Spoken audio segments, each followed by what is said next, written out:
Welcome back. You're still tuned into Midcap Radar. Mindspace Business Parks REIT is on our radar now. The company in Q4 has reported a net profit of 127 crore rupees.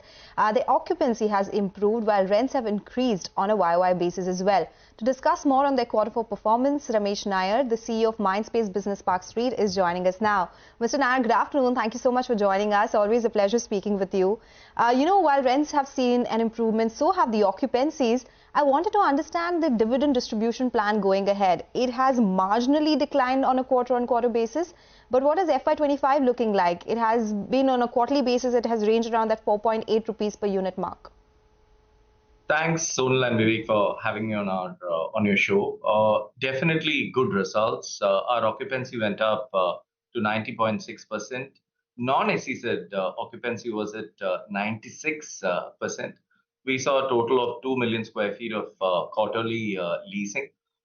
This is the highest we have seen in terms of leasing since listing. NOI year-on-year up 11.9% for the full year, and for the quarter up 9.2% year-on-year. Revenues again up 13.7%. Overall revenue today stands for last year at 2,350 crores and NOI of close to 1,900 crores. One of the best things we saw last quarter, Sonal, was our leasing at Airoli. We leased nearly 1.2 million square feet in Navi Mumbai. We incidentally demarcated based on the new SEZ rules. We demarcated 400,000 square feet and leased that 400,000 square feet.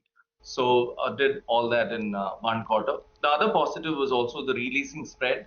For last quarter, the releasing spread was 16.7%, and for the full year, we saw a releasing spread of 14.3%. On the NDCF, we see that definitely going up this financial year. All things in the market, whether it's the post-pandemic demand, the consolidation which we're seeing in the industry, the demand from GCC and tech companies, reduced vacancies, the clients looking for parks which are sustainable, which give them business park feel, how the REITs have been doing, the market, how overall flex spaces are doing. All this is pointing at a good year in FY25, and I clearly see the NDCF going up this year. Right. Good afternoon, Mr. Nair. Thank you so much for joining us. You mentioned that you saw almost 2 million square feet of gross leasing activity in Q4. How much of it was fresh leasing activity? How much of it was releasing? And when you're talking about releasing, are the leasing happening at higher take rates? So last year, if you look at the overall gross leasing numbers, Vivek, we leased close to 3.6 million square feet. Given that we have large parks, there's always some amount of expiries which happen. That's part and parcel of being a REIT managing 33 million square feet. Overall market, from an India market point of view, it was a very good quarter. We saw gross leasing of 15 million square feet, which is a 14% year-on-year increase. It's one of the best first quarter calendar quarters ever, and also the third consecutive quarter where leasing has crossed 15 million square feet. Surprisingly, what was the big positive was that domestic occupiers took nearly 53% of leasing activity. And the 60 million square feet of gross leasing, which we saw in 2019 and in 2023, that seems to be becoming a norm.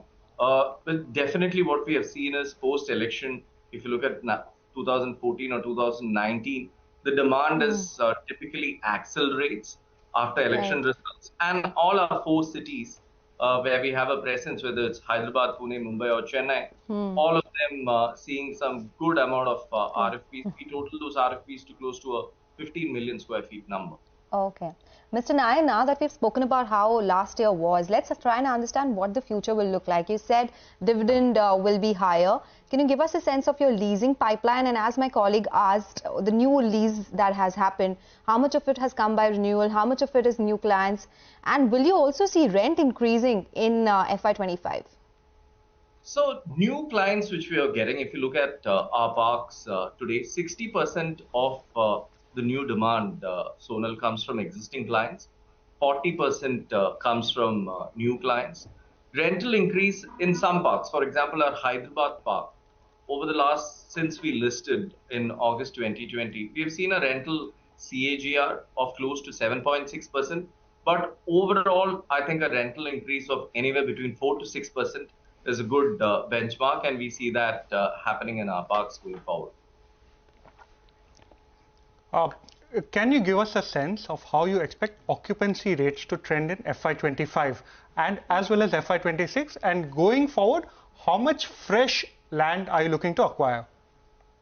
So we don't give guidance as such in terms of where our occupancy rates going. But one thing I can say for sure is the worst is behind us. The COVID-related attendance problems, work from home problems, downsizing problems are definitely behind us.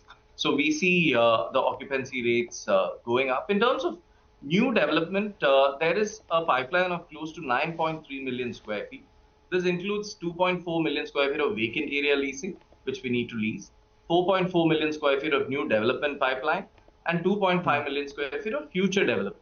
We also have ROFOs for acquisition. We have a fantastic Qualcomm asset, 1.8 million square feet in Raidurg, Hyderabad, which is a ROFO asset. We have a 1.6 million lakh square feet asset of BKC. The sponsor also has close to 15 million square feet in the pipeline. So multiple development opportunities, future development opportunities, ROFO opportunities, all this will add to NOI resulting in higher NDCFs. Okay, all right, Mr. Nair, thank you so much for joining us. So that's the word coming in from Mindspace REIT. We'll slip into a short break now. Federal Bank's MD and CEO Shyam Srinivasan will join us next to discuss the quarter gone by and their business outlook. Stay tuned.